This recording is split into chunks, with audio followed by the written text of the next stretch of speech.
نحمد اللہ العلی العظیم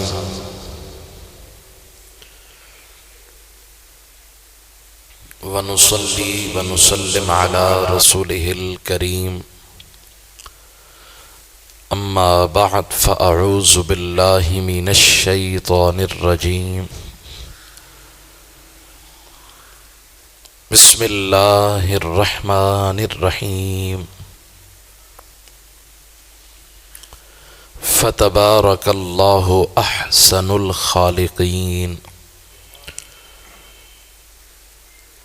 قال الامام الصفوری رحمۃ اللہ علیہ خلق اللہ رأس محمد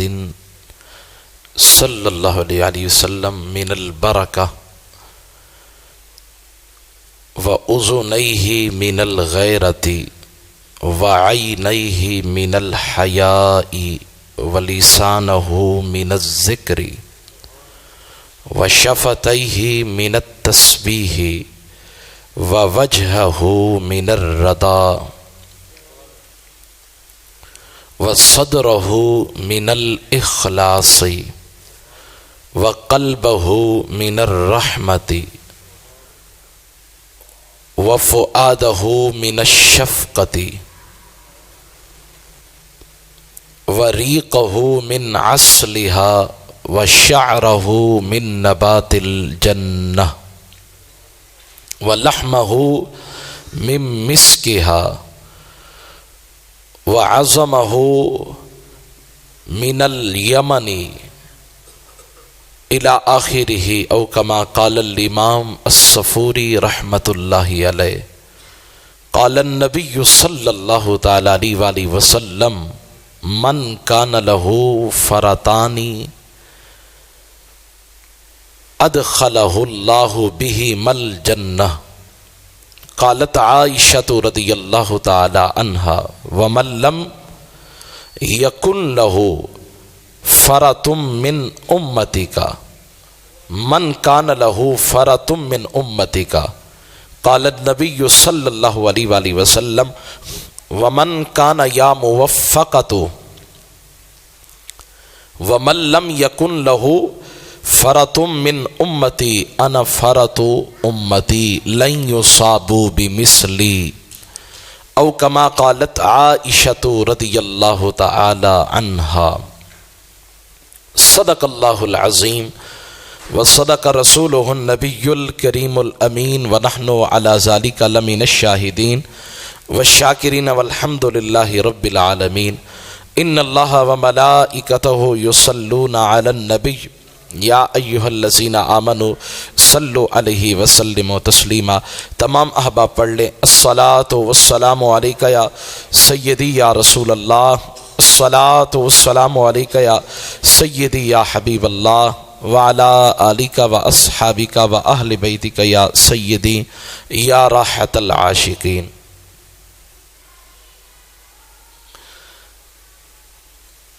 قبل اس کے کہ میں اپنی گفتگو کا آغاز کروں، حضرت نصیر ملت پیر نصیر الدین نصیر شاہ صاحب رحمۃ اللہ علیہ کا لکھا ہوا ایک دل میں اتر جانے والا کلام، جس کی فرمائش بھی کی گئی، حکم بھی دیا گیا کہ اس کو پڑھ کر سنایا جائے، تو اس کے چند مصرے میں آپ حضرات کے گوش گزار کرتا ہوں۔ آپ حضرات ایک دفعہ اونچی آواز کے ساتھ درود پاک پڑھ لیں۔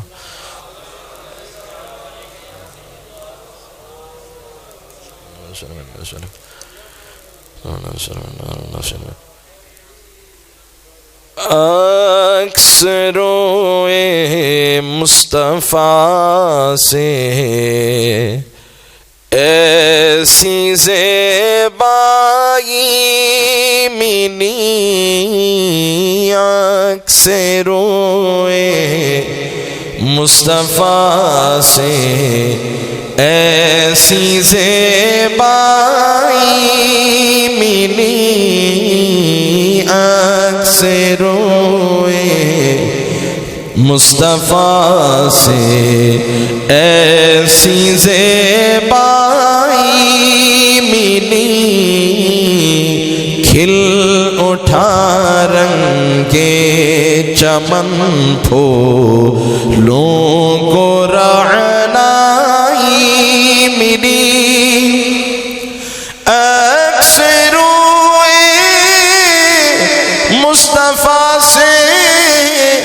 ایسی زیبائی ملی آنکھ سے روئے مصطفیٰ سے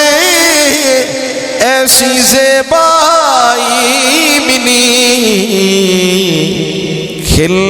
اٹھا رنگے چمن پھولوں کو رعنائی ملی کھل اٹھا رنگے چمن پھولوں کو رعنائی ملی کھل اٹھا رنگے چمن پھولوں کو رعنائی ملی۔ اور سنیے کمال کا شعر ہے، کمال کا وجد ہے، کمال کا تخیل ہے، تصور ہے، اور حضور سے محبت کا رشتہ ہے۔ جس طرف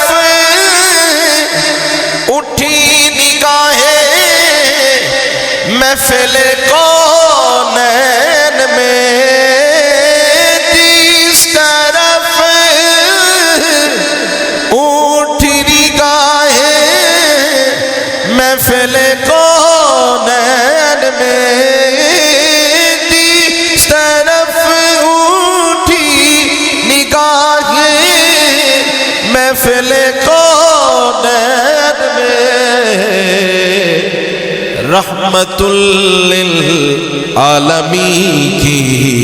جلوہ فرمائی ملی، رحمت نصیر ملت کہتے ہیں میں نے سارے کائنات کے ہر طرف نظر دوڑائی تو مجھے ہر جگہ محبوب کا جلوہ نظر آیا، پھول مجھے نظر آئے، دریا نظر آئے، پہاڑ نظر آئے، تارے نظر آئے، چاند نظر آیا، سورج نظر آیا، ہر جگہ ان کا جلوہ فرما ہونا مجھے نظر آیا۔ رحمت للعالمین کی جلوہ فرمائی ملی، کھل اٹھا رنگے چمن پھولوں کو رعنائی ملی۔ اور یہ خواہش ہے آپ سب کی بھی میری بھی، کیا عرض طیبہ میں میسر آ گئی دو گز زمین، عرض طیبہ میں میسر آ گئی دو گز زمین، یوں ہمارے منتشر اجزاء کو یکجائی ملی، یوں ہمارے منتشر اجزاء کو یکجائی ملی، کھل اٹھا رنگے چمن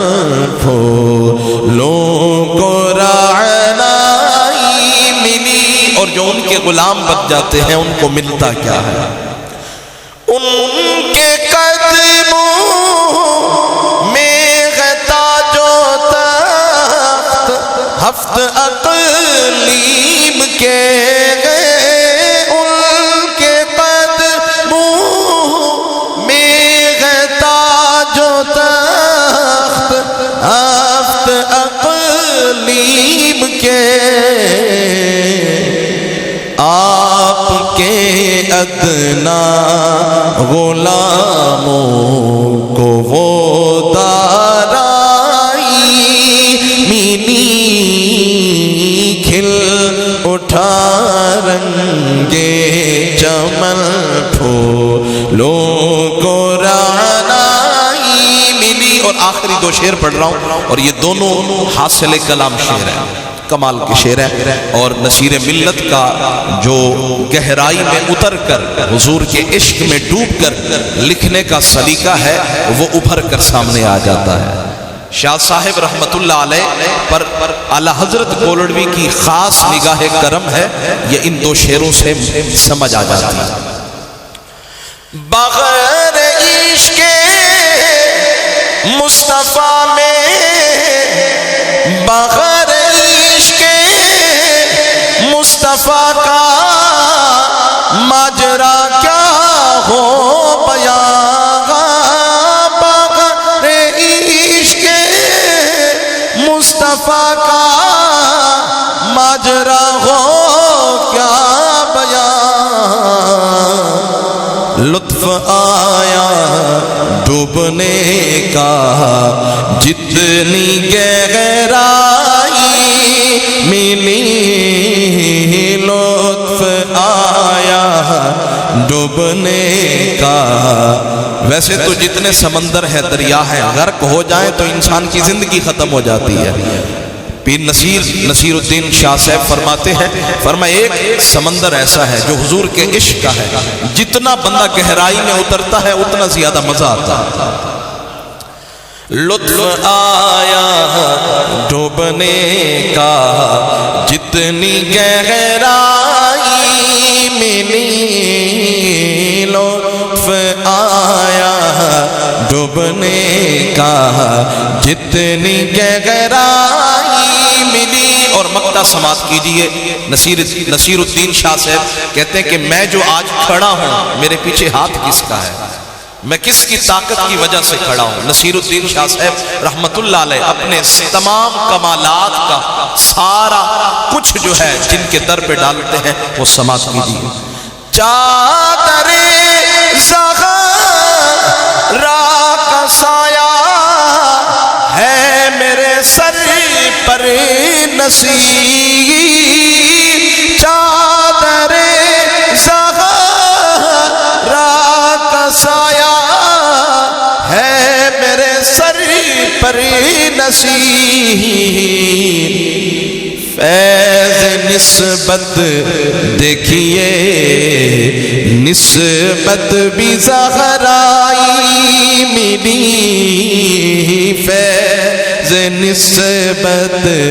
دیکھیے کہ نسبت بھی زہرائی ملی، کھل اٹھا رنگے چمن پھولوں کو رعنائی ملی، عکس روئے مصطفیٰ سے ایسی زیبائی ملی، کھل اٹھا رنگے چمن پھولوں کو رعنائی ملی۔ اللہ تعالیٰ میری حاضری اپنی بارگاہ میں قبول منظور فرمائے اور ہم سب کو حضور کا کامل عشق نصیب فرمائے، محبوب سے سچی وابستگی نصیب فرمائے اور محبوب کے بتائے ہوئے راستے پر ہم سب کو چلنے کی توفیق عطا فرمائے۔ جب یہ میں کلام پڑھ رہا تھا تو مجھے شمائل ترمذی شریف کی حضرت انس بن مالک رضی اللہ تعالی عنہ کی بیان کردہ ایک روایت میرے ذہن میں گردش کر رہی تھی اور میرے ذہن کے نہا خانوں سے نکل کر میرے ذہن کے بالا خانوں پر دستک دیتے ہوئے کہہ رہی تھی کہ محبوب سے جو عشق کرتے ہیں، محبوب سے جو پیار کرتے ہیں اور پھر محبوب کے رنگ میں ڈھل جاتے ہیں، رنگ دیے جاتے ہیں، خود کو فنا کر کے اور پھر اپنی ذات کی وہ بقا حاصل کرتے ہیں کہ صدیاں گزر جائیں، ماہ و سال بیت جائیں، نہ ان کی قبروں کے نشان مٹتے ہیں، نہ ان کے ذکر کے جھنڈے گرتے ہیں۔ اللہ انہیں یوں عزت عطا کرتا ہے۔ انس بن مالک رضی اللہ تعالیٰ عنہ بیان فرماتے ہیں، فرماتے میں وہ منظر نہیں بھول سکتا، آج تک وہ منظر میری آنکھوں میں نقش ہو گیا ہے۔ وہ منظر کرب سے معمور تھا اور دل کے سارے زخم ایک دفعہ کھل گئے، لگا یوں کہ میری ساری دنیا اجڑ گئی ہے۔ محبوب مرض مبارک کے بستر پر جلوہ فروز ہیں اور کئی دن سے میرے محبوب علیہ الصلوۃ والسلام بستر سے اٹھ نہیں پا رہے، تو میرے محبوب دو جہاں صلی اللہ تعالی علیہ وسلم کے غلام انس بن مالک فرماتے ہیں، فرمایا جو حضور کا روزہ دیکھ کر آئے ہیں، حجرہ عائشہ اس طرف ہے اور تمام نمازی جو مسجد نبوی میں ہوتے ہیں ان کا رخ اس طرف ہوتا ہے، آگے امام ہے، پیچھے تمام مقتدی ہیں، ریاض الجنہ کا احاطہ ہے،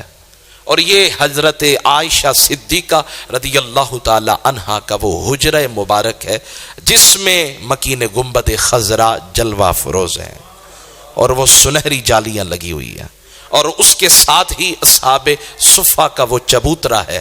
جہاں وہ بیٹھ کر محبوب خدا سے بدن پر ایک ایک ڈھانپنے کے لیے چادر ہوتی تھی، اور کھانے کو کچھ میسر نہیں ہوتا تھا، 70 وہ اصحاب صفہ کھانے پینے سے عاری اور فکر معاش سے آزاد ہو کر محبوب کے نقش و نین تکنے کی ترس لے کر، تڑپ لے کر بیٹھتے تھے، اور محبوب جو بولتے تھے وہ اپنے سینوں میں محفوظ کر لیتے تھے۔ تو ریاض الجنہ ہے وہ ایک خاص احاطہ ہے جس کو جنت کہا گیا ہے، جنت کا باغ کہا گیا، جنت کا ٹکڑا کہا گیا۔ اب اگر آپ کو یہ محل وقوع سمجھ آ گیا، یہ منظر سمجھ آ گیا ہے کہ حضور کا روضہ اس طرف ہے، اور نماز ہم جب مسجد نبوی میں جا کر، ریاض الجنہ میں جا کر ادا کرتے ہیں تو ہمارا رخ ہوتا ہے اس طرف۔ اب اس حدیث پاک کو سمجھیے، انس بن مالک رضی اللہ تعالی عنہ فرماتے وہ منظر آج بھی میری آنکھوں میں نقش ہے، میں وہ منظر آج تک بڑی مشکل، میں نے بڑی کوشش کی کہ مجھے اس سے جان چھڑانے کا موقع مل جائے تاکہ زندگی میں کچھ آسانیاں پیدا ہوں، لیکن جب بھی وہ منظر میری آنکھوں میں آتا ہے تو میرا رونگٹا کھڑا ہو جاتا ہے، میرا ایک ایک رواں کھڑا ہو جاتا ہے اور ایک کیف طاری ہو جاتا ہے۔ فرماتے ہیں بیٹا یہ جو اوپر بچے بیٹھے ہیں نا، خاموشی کے ساتھ بیٹھ جاؤ، کہتے ہیں آخر نظرۃ نظرتها الی رسول اللہ صلی اللہ علیہ وآلہ وسلم، باپ کا انتقال ہونے لگے نا تو جو وہ آخری لمحے ہوتے ہیں وہ ساری زندگی انسان اپنی یادوں میں ان کو اپنے ساتھ سنبھال کے رکھتا ہے، اور پھر ہر اہم موقع پر اپنے بھائیوں کو، اپنی ماں کو، اپنی بہنوں کو، اپنے قبیلے والوں کو، اپنے علاقے والوں کو بتاتا ہے میرے بابا کی زندگی کے آخری پل یوں گزرے تھے، انہوں نے یوں وصیت کی تھی، یوں باتیں کی تھی، اور یوں مجھے نم آنکھوں کے ساتھ سینے سے لگایا تھا، میرے سر پہ دست شفقت رکھا تھا۔ انس بن مالک فرماتے محبوب کے الوداع کرنے کا وقت آ چکا ہے، محبوب دنیا سے جانے والے ہیں، آخری وقت آ گیا ہے۔ میرے محبوب نے فرمایا جاؤ میرے صدیق کو حکم دو ہمارے مصلی امامت پر کھڑے ہو کر ہمارے صحابہ کو نماز پڑھائیں۔ فرماتے صدیق اکبر رضی اللہ تعالی عنہ کی پیاری بیٹی حضرت عائشہ صدیقہ نے عرض کی حضور ان ابا بکر کان رقیق القلب، میرے بابا جان تو دل کے بڑے نرم ہے، اور جب وہ آپ کے مصلی پہ کھڑے ہوں گے ان کی تو دھاڑیں نکل جائیں گی، انہوں نے اتنے سال آپ کی معیت میں آپ کی اقتداء میں نماز پڑھی ہے، اور آج جب مصلی خالی پائیں گے نا تو پتہ ہے کیا ہوگا، لم یسمع الناس بالبکائی، اور ایسا گریہ طاری ہوگا، وہ پہلے ہی آپ کے عشق میں تڑپ رہے ہیں، وہ صحابہ کو نماز نہیں پڑھا سکیں گے، آپ کسی اور کو حکم دیں۔ میرے آقا نے 3 مرتبہ فرمایا جاؤ میرے صدیق کو حکم دو میرے مصلی پہ کھڑے ہو کر میرے صحابہ کو نماز پڑھائے۔ صدیق اکبر مصلی پہ کھڑے ہو گئے ہیں، نماز شروع ہو گئی ہے، اور حضور کے مرض اقدس میں افاقہ ہوا ہے، کمی ہوئی ہے۔ حضور نے فرمایا مجھے 2 شخص سہارا دیں اور مجھے لے چلو، میں وہ منظر دیکھنا چاہتا ہوں، میرے صدیق جب میرے مصلی پہ کھڑے ہو کر، میرے مصلی امامت پہ کھڑے ہو کر جب میرے صحابہ کو نماز پڑھاتے ہیں تو وہ سونے کتنے لگتے ہیں، اور میرے صحابہ میرے صدیق کی اقتداء میں جب نماز پڑھتے ہیں تو انہیں پڑھتے ہوئے اقتداء کرتے ہوئے جمال اور خوبصورتی کیسے اپنے احاطے میں لیتی ہے. تو حضور کو اس بازو سے بھی سہارا دیا گیا، اس بازو سے بھی سہارا دیا گیا. اور پھر میرے آقا چل پڑے اور جا کر میرے حضور نے اپنے دروازے کی چادر کو اٹھایا، دروازے میں کھڑے ہو گئے. یہ دروازہ ہے حضور کے گھر کا، اور حضور دروازے کی چادر کو اٹھا کر اپنے صحابہ کی نماز پڑھنے کے انداز کو ملاحظہ فرما رہے ہیں. اور انس بن مالک نماز میں کھڑے ہیں، چہرہ اس طرف ہے، لیکن کہتے ہیں آخر نظرۃ نظرتها الی رسول اللہ. میں وہ منظر نہیں بھولا ہوں، آج تک جب بھی وہ منظر سامنے آتا ہے میرا رواں رواں کانپ اٹھتا ہے. وہ آخری دیدار تھا حضور کا، وہ آخری نظر تھی، وہ آخری حضور کا حیات طیبہ میں آخری دیدار تھا، آخری جھلک تھی. اور وہ نقش ہو گئی میری آنکھوں میں. نظرتها الی رسول اللہ صلی اللہ علیہ وسلم. میرے محبوب کا چہرہ دیکھا. پڑھ میں نماز رہا تھا لیکن اپنے اوپر قابو نہ رکھ سکا، اپنے اوپر کنٹرول نہ رکھ سکا. نماز میں میرا چہرہ، میری آنکھیں سجدے والی جگہ یا پھر میرے ہاتھوں پر ہونی چاہیے، لیکن میں نماز کے اندر اپنے چہرے پر، اپنی آنکھوں پر اور ان کے عشق پر میں پابندی کے پہرے نہ بٹھا سکا. میری آنکھیں بے ساختہ اٹھی اور محبوب کے چہرے کا طواف کرنے لگ گئی، محبوب کے سراپا کا طواف کرنے لگ گئی. اور وہ میری زندگی کا، حضور کی حیات طیبہ کا وہ آخری میرا دیدار تھا. صحابہ سارے نماز پڑھ رہے ہیں. آخر نظرۃ نظرتها الی رسول اللہ. وہ آخری نظر تھی، میں نے محبوب کا چہرہ دیکھا. ادھر جب حضور کھڑے ہیں تو یقیناً رخ پھیرنا پڑا ہوگا محبوب کو دیکھنے کے لیے. کہتے ہیں میں نے محبوب کو دیکھا، اور جب دیکھا یوم الاثنین، وہ پیر کا دن تھا.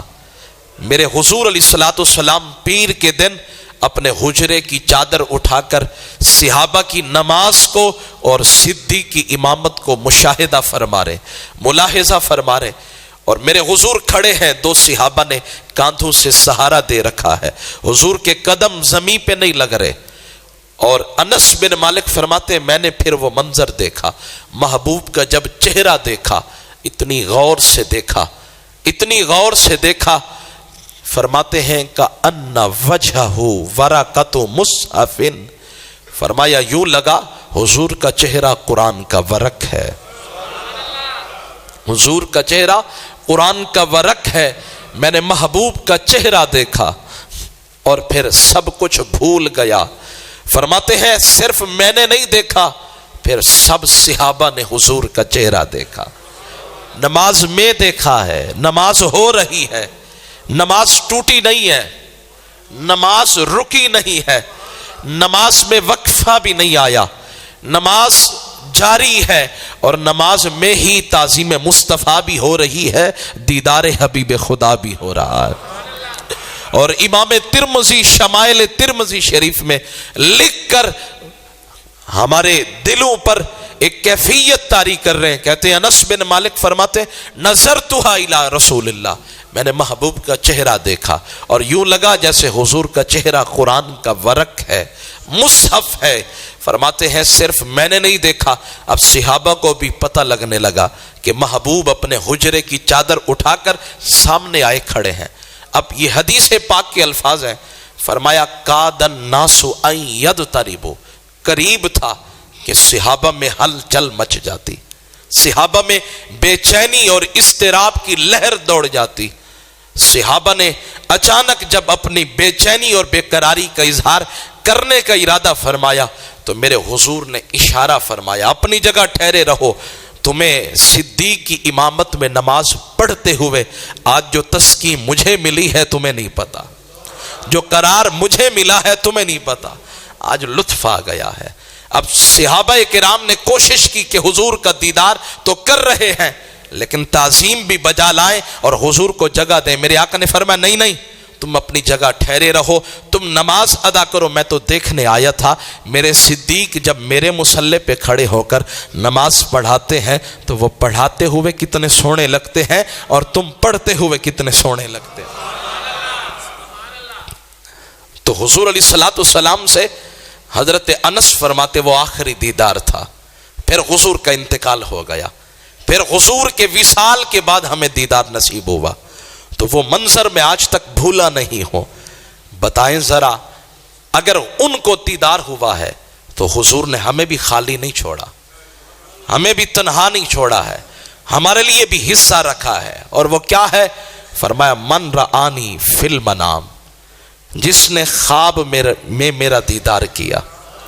یہ ہمارے لیے حصہ رکھا ہے۔ صحابہ کو دیدار ہوا، بیداری میں جاگتے ہوئے دیدار ہوا، چشمے سر سے دیدار ہوا، اور ہم بیٹھے تھے کاسہ دل لے کر، ہم بیٹھے تھے نم آنکھوں کے ساتھ۔ وہ جس طرح کہا کہ جب حسن تھا جلوہ نما ان کا، انوار کا عالم کیا ہوگا، ہر کوئی فدا ہے بن دیکھے دیدار کا عالم کیا ہوگا۔ حضور ابھی تو دیکھا نہیں اتنی تڑپ ہے، اور اگر دیکھ لیں تو پھر کیا ہوگا؟ فرمایا ہم اگر صحابہ کو دیدار ہوا ہے تو تم بھی خالی نہیں رہو گے، تمہیں بھی دیدار کرایا جائے گا۔ اگر تم اس قابل ہوئے تو خواب میں نیند کے عالم کے اندر تمہیں دیدار کرایا جائے گا، اور پھر ساتھ ہی خوشخبری بھی سنائی من رآنی فی المنام، جس نے خواب میں میرا دیدار کیا اسے مبارک ہو، فسیرانی فی الیقظہ، ان قریب وہ بیداری میں بھی دیدار کرے گا، ہمارا دیدار کرے گا، ہمارے سراپا کا دیدار کرے گا، ہمارے دیدار سے مشرف بھی ہوگا اور اس کی بگڑی بھی بن جائے گی۔ اور فرمایا جسے خواب میں حضور کا دیدار ہو، خواب جو ہے نبوت کا 46واں حصہ ہے، خواب نبوت کا 46واں حصہ ہے۔ فرمایا اگر بیداری میں نہیں ہوا، صحابہ کا زمانہ نہیں پایا، غم نہ کھاؤ، افسوس نہ کرو، رج رج کے ان کی ذات پر درود پڑھو، تم درود پڑھتے جاؤ گے، ان کے قریب ہوتے جاؤ گے، دل کی بنجر زمین پر محبت کے پودے پروان چڑھتے جائیں گے، اور پھر عشق کی وہ شمع جلیں گی، پھر وہ لمحے دور نہیں ہے، وہ وصل کی گھڑیاں دور نہیں ہے، وہ قرب کی گھڑیاں دور نہیں ہے، وہ عشق کی بیتابیاں وہ سب کی سب مکمل ہو جائیں گی، پھر وہ لمحے آئیں گے، محبوب تشریف بھی لائیں گے، اپنے دیدار سے مشرف بھی فرمائیں گے۔ ایسا تو نہیں، امام ابن حجر مکی نے حضرت جلال الدین سیوطی کو سلطان العارفین کہا ہے۔ کیوں کہا ہے؟ کہا یہ وہ ہیں جنہیں 75 مرتبہ جاگتے ہوئے بیداری کے عالم میں مصطفیٰ کا دیدار ہوا ہے۔ اور پھر انسان کے دل میں یہ تڑپ پیدا ہوتی ہے، سوچ پیدا ہوتی ہے کہ حضور کیسے سونے ہوں گے، حضور کتنا سونے ہوں گے۔ یہ جو جتنی بھی احادیث بیان کی گئی ہے یہ لفظوں کا سہارا ہے، یہ تعبیر کے لیے، یہ سب جو ہے محبوب کا حسن بیان کیا گیا ہے، یہ حقیقت نہیں ہے، حقیقت بڑی آگے ہے، حقیقت بڑی آگے ہے۔ ہاں جی، حضور کی حقیقت کو کوئی بیان کر ہی نہیں سکتا۔ حضرت علامہ صفوری نے بیان کیا، محبوب کا حسن بیان کیا، محبوب کا سراپا بیان کیا۔ کہتے سنو، خلق اللہ رأس محمد صلی اللہ علیہ وسلم من البرکہ، اللہ نے میرے محبوب کے سر انور کو برکت کے خزانے سے بنایا ہے۔ وہ برکت جس کے لیے مارے مارے پھرتے ہو، ہر شخص یہ کہتا ہوا نظر آتا ہے میرے رزق میں برکت نہیں ہے، میں کماتا ہوں، میرے جو کچھ اکٹھا کر کے لاتا ہوں اس میں برکت نہیں ہے، اور ادھر سے جواب آتا ہے برکت کے لیے متلاشی بن کر ایک ایک زمین کے ذرے کو ناپنے والے پلٹ کر آ، محبوب کی دہلیز پہ آ، ہم نے محبوب کا سر انور بنایا ہی برکت کے خزانے سے ہے، ان کا سر ہم نے برکت کے خزانے سے بنایا ہے۔ اور پھر فرمایا وَأُذُنَيْهِ مِنَ الْغَيْرَةِ، ہم نے حضور کے کانوں کو غیرت کے خزانوں سے بنایا ہے۔ میں ہوں، کبھی مجھے غیرت بھی آتی ہے اور کبھی میری غیرت پر وہ مٹی کی تہ جم جاتی ہے، میں بڑی بڑی باتیں برداشت کر جاتا ہوں، لیکن فرمایا ہم نے حضور کے کانوں کو، حضور کی سماعتوں کو، حضور کے کانوں مبارک کو غیرت کے خزانوں سے بنایا ہے۔ اگر غیرت کے متلاشی ہو، غیرت کے تقاضا کرنے والے ہو، غیرت کے طلبگار ہو، تو پھر آؤ محبوب کی دہلیز پہ آ جاؤ، تمہیں غیرت بھی ملے گی اور غیرت والا مصطفیٰ بھی ملے گا۔ اور پھر آگے چلیے، فرمایا وَعَيْنَيْهِ مِنَ الْحَيَاءِ، ہم نے محبوب کی سرمگی آنکھوں کو، محبوب کی چشم